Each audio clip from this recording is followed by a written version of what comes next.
Hi అండి, new మెథడ్లో cutting అయితే చూద్దాం. వీళ్ళ చెస్ట్ వచ్చేసి 36 అండి, షోల్డర్ వచ్చేసి 15లో సగం ఎంత 7.5 కదా, 7.5కి ఒక లైన్ కొట్టుకోండి. ఇక్కడ నుంచి కిందికి షోల్డర్ డౌన్ కోసం ఒక 1 ఇంచ్ తీసుకోండి. ఇదైతే అందరికీ సేమే అండి. ఆ తర్వాత మీరు ఇక్కడ నుంచి ఇక్కడికి షోల్డర్ యొక్క డౌన్ కోసం ఇలా మార్క్ చేసేసుకోండి. తర్వాత ఇక్కడ నుంచి ఇక్కడికి ఆర్మ్ హోల్ రౌండ్ కోసం ఒక 6 తీసుకొని లైన్ కొట్టుకోండి. ఇదైతే సేమ్ కాదండి, మన ఆర్మ్ హోల్ రౌండ్ వస్తుందా లేదా అనేది మనం చూసుకోవాలి. అయితే మామూలు కటింగ్లో అయితే మనం బయటికి షేప్ చేస్తాం కదా, ఇది మాత్రం లోపలికి, ఇది బ్యాక్ పార్ట్ కాబట్టి లోపలికి మన వైపుకి 75 ఉండేటట్టు చూసుకొని, అంటే 30 లోపలికి కటింగ్ చేసుకోవాలి. మార్క్ కొట్టుకొని అందులో నుంచి మనం షేప్ చేసుకోవాలి. ఓకేనా. ఆ తర్వాత చెస్ట్ వచ్చేసి 36 అండి, దానికి 4వ భాగం 9కి హాఫ్ ఇంచ్ కలుపుకోండి. హాఫ్ ఇంచ్ కలుపుకొని మీరు చెస్ట్ అనేది డ్రా చేసుకోండి. ఆ తర్వాత ఇప్పుడు చెస్ట్ పాయింట్ చూసుకోండి. చెస్ట్ పాయింట్ చూసుకొని ఇక్కడ నేను చూపిస్తున్న విధంగా మీరు మనం డాట్ ఎంత వేస్తామో అంత మార్క్ చేసుకోండి.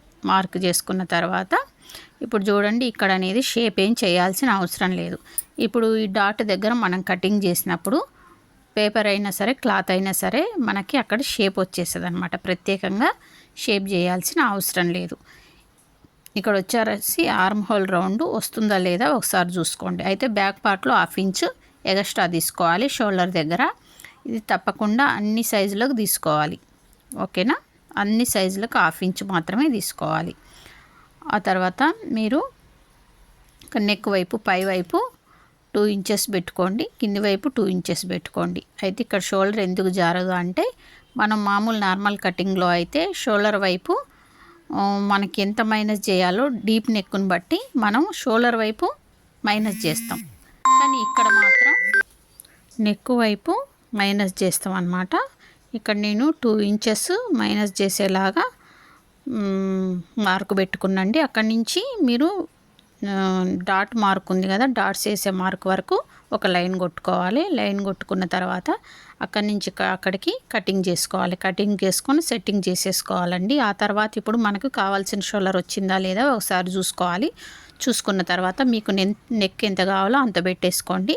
షోల్డర్ ఎంత కావాలి, రెడీ షోల్డర్ మీకు ఎంత కావాలో అంత ఉంచుకొని మిగతాది నెక్ పెట్టేసుకోండి. ఓకేనా. ఆ తర్వాత మీరు మీ నెక్ డీప్ నెక్ ఎంత కావాలో అంత పెట్టుకొని, రౌండ్ నెక్ అయితే రౌండ్ నెక్, డిజైన్ నెక్ అయితే డిజైన్ నెక్ డ్రా చేసుకోండి. ఆ తర్వాత ఇక్కడ మనం డీప్ నెక్ కాబట్టి షోల్డర్ వైపు కాకుండా నెక్ వైపు కొంచెం డౌన్ చేసుకోవాలి.